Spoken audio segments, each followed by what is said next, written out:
పవిత్ర గారు and Chandu sir ఇద్దరు కలిపి ఈ అపార్ట్మెంట్లోనే ఉండేవాళ్ళంట. నిన్న కూడా ఈ అపార్ట్మెంట్లోనే చనిపోవడం జరిగింది.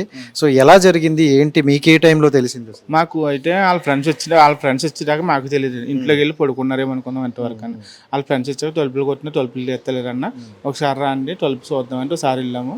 వెళ్తే తలుపు పట్లు కొట్టామని పట్లు కొట్టినప్పుడే ఊరేసుకుని ఉన్నారు. అంటే ఇప్పుడు ఇక్కడ ఆల్రెడీ ఇది పవిత్ర గారిదా లేకపోతే చందు గారిదా ఈ ఇల్లు? రెంట్ అంటే ఎవరు తీసుకున్నారు? పవిత్ర గారు తీసుకున్నారా చందు గారు? ఇద్దరు వచ్చారండి అప్పుడు తీసుకుంటారు. ఇద్దరు వచ్చారు. సో వాళ్ళిద్దరు కలిసే ఉంటారు ఇక్కడ? కలిసే ఉంటారండి. ఎన్ని సంవత్సరాల నుండి కలిసి ఉన్నారు? 1 year నుంచి ఇక్కడ రెంట్కి వచ్చారండి. 1 year నుండి ఇక్కడ కలిసి ఉన్నారు. సో 1 year నుండి చూసుకుంటే వాళ్ళు సీరియల్స్కి వెళ్తారు, షూట్స్కి వెళ్తారు కాబట్టి ఎలాంటి డిస్టర్బెన్స్ అనేది మీకు ఎప్పుడు లేరండి. అలా మార్నింగ్ వెళ్ళిపోతారు. మార్నింగ్ వెళ్ళిపోయి 9, 10 or 11కి వస్తారు. అంటే వాళ్ళ పనాలు చేసుకుంటారంటే పొద్దున్న మార్నింగ్ లేచి నలుగురు జిమ్కి వెళ్ళి అన్ని చేసుకుని వస్తారు. బాగానే ఉండేవారు అంటాను. ఏ గొడవలు గట్ట ఏమి లేవు. అంటే చందు సార్కి ఆల్రెడీ పెళ్ళి అయింది, పిల్లలు ఉన్నారని చెప్పారు. సో వాళ్ళ పిల్లలు ఎప్పుడైనా ఫ్యామిలీ కానీ ఇక్కడి వరకు అవి అయితే మాకు తెలియదు అండి. అసలు తెలియదు, మాకు తెలియదు. ఇదే ఫ్యామిలీ అనుకునే వాళ్ళం మేము అసలు. అలా ఆ విషయాలు అయితే మాకు తెలియదు. మీకు ఎప్పుడు తెలిసింది ఇది?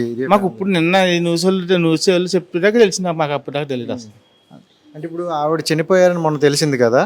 సో ఆవిడ చనిపోయారని తెలిసిన తర్వాత మళ్ళీ ఇతను ఎప్పుడు వచ్చారు ఇక్కడికి? నిన్న వచ్చారండి. మొన్న ఒకసారి వచ్చారు. బట్టలు గట్ట పట్టుకెళ్ళాలి, అక్కడికి బట్టలు గట్ట ఏం పట్టుకెళ్ళారని వచ్చారు. నిన్న ఒకసారి వచ్చారు. నిన్న వచ్చి మాకు తొలిపేసుకున్నారంటే అంతవరకు. ఎన్ని గంటల సమయంలో వచ్చారు అతను? 10 మార్నింగ్. నిన్న మార్నింగ్ 10కి వచ్చారు. రూమ్లో ఉన్నారు. కిందకి రాలేదు. సో మీరు వెళ్ళేసరికి అతను ఉరేసుకుని ఉన్నారు కదా. ఫ్రెండ్స్ వచ్చాక నేను ఒకనే వాళ్ళ ఫ్రెండ్స్ వచ్చాక తెలిసింది నాకైనా. అంతవరకు మనకు తెలియదు. వాళ్ళ ఫ్రెండ్స్ వచ్చి మిమ్మల్ని పిలిచారా? పిలిచారు. సో మీరు వెళ్ళేసరికి ఎలా ఉన్నారు? అంటే ఏంటి అక్కడ ఏం అది ఊరేసి చచ్చిపోయారు. ఫ్యాన్ అదే ఊకింగ్ ఉంటుంది, దానికి వేసి చచ్చిపోయారు క్లాత్ తోటి. వెంటనే మరి మీరు ఎవరినైనా పిలిచారు? మా సార్లను కేకేసారు. మా సార్లు ఇస్తే మా సార్లు కంప్లైంట్ పెట్టారు. కంప్లైంట్ పెట్టి మా సార్లు ఇన్ఫర్మేషన్ ఇస్తే పోలీసు వాళ్ళు వచ్చారు. పోలీసు వాళ్ళు ఫిర్యాదు చేశారు. సో ఇన్ని సంవత్సరాల్లో ఇక్కడ చూసుకుంటే వాళ్ళ వల్ల ఎటువంటి డిస్టర్బెన్స్ అయితే అసలు ఏమీ లేదండి. అసలు ఎప్పుడు వాళ్ళ వస్తామని తెలిసి వెళ్ళినట్టు తెలిసి కదా. అలాగే వెళ్ళిపోయేవారు. సో పవిత్ర గారు కూడా అలానే ఉండేది, షూట్కి వెళ్ళి వచ్చి వెళ్ళిపోవడం. ఇక్కడ మీతో పాటు ఏమైనా మాట్లాడారు? లేదు, అలాంటిది ఏం లేదు. సో ఆవిడ వచ్చి పాలసీ వెళ్ళిపోయేవారు అంతే అంతవరకు. ఆ విషయాలన్నీ కాళ్ళలో మాట్లాడి చూస్తూ నవ్వుతాం అంటే వెళ్ళిపోతుంది. అంటే వాచ్మెన్లు అంటే ప్రతి ఇంటికి కూడా సంబంధించి ఉంటారు కదా. అంటే ఏ విషయమైనా పిలిచినా లేకపోతే వెళ్తుంటారు. వాళ్ళు ఏమైనా ఈ మధ్యన పిలిచారా? మమ్మల్ని ఏం పిల్లలు. సో చందు అండ్ పవిత్రలో అయితే గత 1 year నుండి, సంవత్సరం నుండి అయితే ఈ అపార్ట్మెంట్లోనే ఉంటారు. సో మనమైతే వాచ్మెన్తో మరి మాట్లాడడం జరిగింది.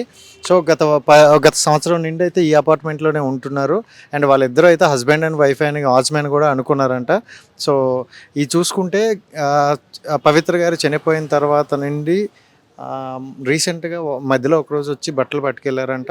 మళ్ళీ నిన్న మార్నింగ్ చూసుకుంటే 10 o'clock వచ్చారంట. 10 o'clock నుండి వచ్చి ఆ రూమ్లోనే ఉన్నారంట. ఎర్లీ మార్నింగ్ చూసుకుంటే వాళ్ళ ఫ్రెండ్స్ వచ్చారంట. ఫ్రెండ్స్ వచ్చేసిన తర్వాత ఫ్రెండ్స్ వచ్చి చూస్తే డోర్ తీయడం దాని అంటే వాచ్మెన్కి వచ్చి అడిగారంట. డోర్ కొంచెం బద్దలు కొట్టి వెళ్తే సో హ్యాంగ్ చేసుకొని ఉన్నారట. సో ఇది అతను వాచ్మెన్ అయితే చెప్తున్న విషయాలు.